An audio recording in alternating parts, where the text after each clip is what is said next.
Meron pong isang kwento, may isang lalaki nung minsan kinausap po siya ng kanyang asawa. Sabi po nitong babae, gusto ko makipag-date ka sa isang babae na una mong minahal kesa sa akin. Nagtaka po, nagkakamot po ng ulo itong lalaki. No? Sabi, ano kaya yung problema ng misis ko? Ano sinasabi niya? At dito po sinabi ng misis niya, ang ibig ko sabihin, yung nanay mo. Diba? Mas una mong minahal yung nanay mo kesa sa akin. Makipag-date ka naman sa nanay mo. Oo nga naman po, naalala po nitong lalaki na yung kanyang nanay, 19 years na pong balo. Ang tagal na po na mag-isa, matagal na namatay yung kanyang asawa, yung tatay nitong lalaki. At sabi po ng misis, namimiss ka na ng nanay mo. Nagpuntahan mo naman, lumabas kayo, kumain kayo sa isang restaurant. Kaya naman po, itong lalaki, tinawagan po niya yung kanyang nanay, sabi niya sila po ay magde-date kakain sa isang restaurant.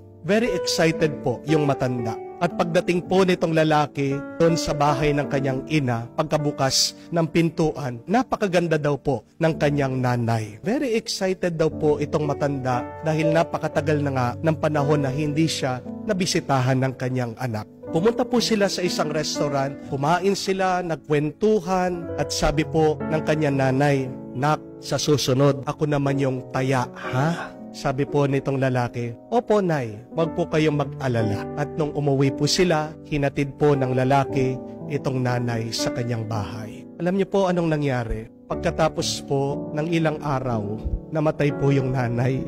Yun na po pala yung huling pagkakataon na makikita ng anak yung kanyang nanay. At meron pong pinagsisisihan itong lalaki, itong anak. Hindi niya nasabi na mahal niya yung nanay niya. It was his regret. He did not say goodbye or I love you to his mother. Pagkatapos po ng libing, meron dumating na resibo doon po sa bahay nila. Isang resibo na bayad na sa kakainin ng kanyang anak at ng kanyang asawa. At nakalakip po sa isang sulat. Sabi niya, "Nak, binayaran ko na yung kakainin nyo doon sa restaurant. Hindi ko alam kung makakasama nyo pa ako. Pero gusto ko, kayong dalawa naman ng misis nyo ang mag-enjoy. Maraming salamat anak. Nung tayo ay nag-date, nung tayo ay lumabas, napakasaya ko." At hindi po ba nakakalungkot na hindi natin masabi na mahal natin ang ating mga nanay, tatay, ang ating mga pamilya.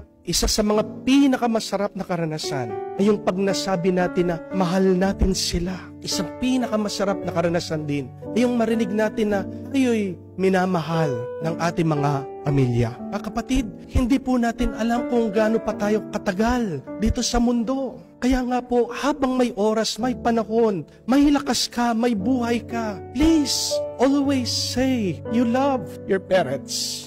Always say, you love your family because family is everything. Kahit na po, napakaraming mga sakit, napakaraming mga problema, pagsubok na binigay sa atin, naranasan natin sa ating mga pamilya, sila lang ang pamilya natin. Hindi po ba? To say I love you once to your family is not enough. Amen? Hindi po sapat na sabihin nyo, minsan lang, no, sa isang taon, mahal nyo yung pamilya. Sabihin nyo, palagi, always, bawat oras, text nyo, tawagan nyo yung mga pamilya. Tawagan nyo yung mga magulang. Tawagan nyo yung mga kapatid. Sabihin nyo, mahal nyo sila. Kahit na nag-aaway kayo, makaya niyong maging dahilan para magkaayos kayo muli. Dahil pag sinasabi niyong mahal niyo sila, yan yung nagsisilbing glue para maging matibay, para manatili kayo sa bawat isa. My dear friends, what blesses our family is our expression of love.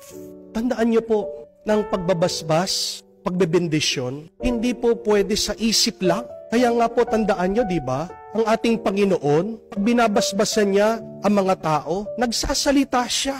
Hindi lang po iniisip ng Panginoon. Binabanggit niya, ginagamit niya ang kanyang bibig. That is how we bless people. Through our mouths, through our tongues, through our words. So one way to bless your family is to express your love. At tandaan nyo din po mga kapatid, hindi naman tayo nakakabasa ng isip ng ibang tao. Hindi naman tayo telekinetic. Wala naman tayong psychic power. Sabi ko nga, wala naman pong nakatanim na Wi-Fi o antena sa ating isip. Kaya napakahalaga na paramdam mo ang iyong pagmamahal. At diyan, mas pinagyayaman natin ang ating pagsasama, ang ating ugnayan sa bawat isa. Sabi nga po ni Mother Teresa, if you want to bring happiness to the world, go home and love your family. Diyan nag-uumpisa para baguhin natin, gawin natin masaya ang ating mundo, ang ating buhay sa pamamagitan ng pagiging masaya at pagmamahalan sa ating mga pamilya. Mga kapatid, our families need more than money, food, shelter. It needs, first and foremost, God. Amen? And the family reflects the world. A peaceful family means a peaceful world. A happy family means a happy world. And a blessed family means a blessed world. Mga kapatid, paano natin bebendisyonan? Paano natin babasbasan ang ating mga pamilya? Huwag nating kalimutan. Sabihan natin sila palagi, mahal natin sila.